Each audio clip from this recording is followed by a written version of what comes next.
কামৰূপ জিলাৰ অন্তৰ্গত কৰাৰাস্থিত আগশাৰীৰ শিক্ষানুষ্ঠান শংকৰদেৱ শিশু নিকেতনৰ কালি ৩১ সংখ্যক প্ৰতিষ্ঠা দিৱসী দিনজোৰা কাৰ্যসূচীৰে ৰূপায়িত হয়।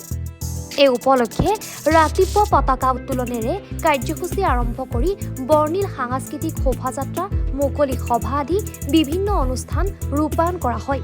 উপস্থিত থাকে নিকেতনখনৰ অভিভাৱক, অভিভাৱিকা, ছাত্ৰ-ছাত্ৰী, আচাৰ্যবৃন্দ।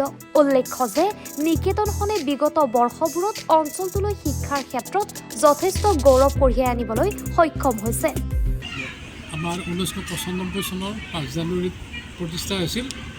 সেয়েহে আমাৰ আজি 31 বছৰ হৈ গ'ল আৰু এই 31 বছৰত আজি প্ৰতিষ্ঠা দিৱস, আজি 5 জানুৱাৰী তাৰিখটো আমি প্ৰতিষ্ঠা দিৱস হিচাপে পালন কৰিছোঁ। আৰু এই উপলক্ষে আমাৰ বিভিন্ন কাৰ্যসূচী লোৱা হৈছিল। তাৰপিছত ৰাতিপুৱা আমাৰ 9 বজাত পতাকা উত্তোলন হৈ গ'ল, তাৰপিছত স্মৃতি তৰ্পণ হ'ল, তাৰপিছত আমাৰ বাৰে কাৰণে সাংস্কৃতিক অনুষ্ঠান বা আমাৰ শোভাযাত্ৰা হৈছে। ইতিমধ্যে শোভাযাত্ৰা প্ৰায় শেষ অৱস্থা হৈছে।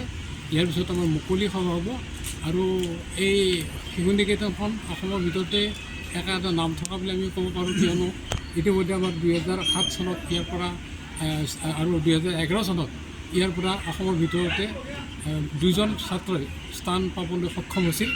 গতিকে আমি ভৱিষ্যত যিখিনি আমাৰ হৈ গ'ল সেইখিনিতো যথেষ্ট নাম কৰিছে, সুনাম কঢ়িয়াই আনিছে আৰু অনাগত দিনত আমি এই সুনাম অব্যাহত থাকিব বুলি আমি আশা ৰাখিছোঁ আৰু আজিৰ অনুষ্ঠান সুফলে পৰিচালনা হ'ব বুলি আমি ভাবিছোঁ।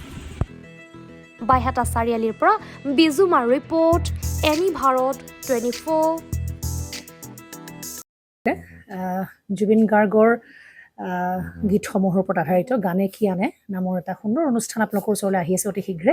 অহা 15 আগষ্টৰ পৰা ধেমাজিৰ পৰা প্ৰথম অডিশ্যন আৰম্ভ হ'ব আৰু সেই অডিশ্যনৰ যোগেদি বিভিন্ন কণ্ঠশিল্পীসকলে যিসকলে এই অনুষ্ঠানত যোগদান কৰিব বিচাৰে তেওঁলোকে এই অডিশ্যনৰ যোগেদি আগবাঢ়ি আহক আৰু জুবিন গাৰ্গৰ বহুত ভাল লগা গান আমি সদায় শুনি আহোঁ। আৰু আপোনালোকৰ যদি ভাল লগা গান থাকে, জুবিন গাৰ্গৰ আপোনালোকে গাই ভাল পায়, তেন্তে অডিশ্যনত যোগদান কৰক। মোৰ ফালৰ পৰা আন্তৰিক শুভকামনা থাকিল এই সম্পূৰ্ণ অনুষ্ঠানটোলৈ। ধন্যবাদ।